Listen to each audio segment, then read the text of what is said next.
बाबा हे कवना नगरिया जुआवा खेली आईनी का रौरा हरी आईनी कथी रौरा हरी आईनी बेटी हो अवधन गरिया जुआवा खेली आईनी तोहारा के हरी आईनी तोहारा के हरी हो आईनी बाबा हे बेटा पतोहिया काहे ना हरी आईनी हमरा के सब चाइली थी अपन दुलारी धिया संभाली लेती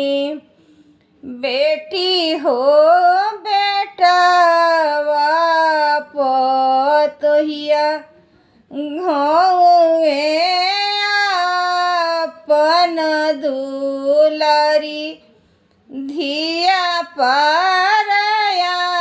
होई दुलारी धिया पारया होई भैया हे कवना नगरिया जुआवा खेली आईनी हमारा के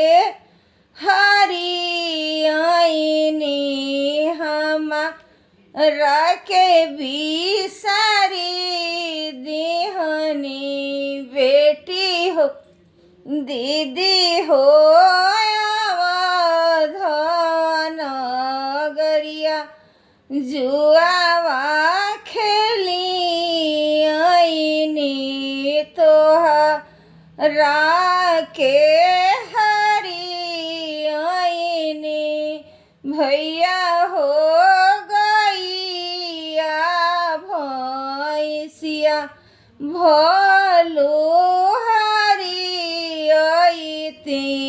हमरा के संभाली लेती दुलारी बहिनी काहे हरनी दीदी हो गईया भैंसिया घर के लक्ष्मी दुलारी बहिन पारया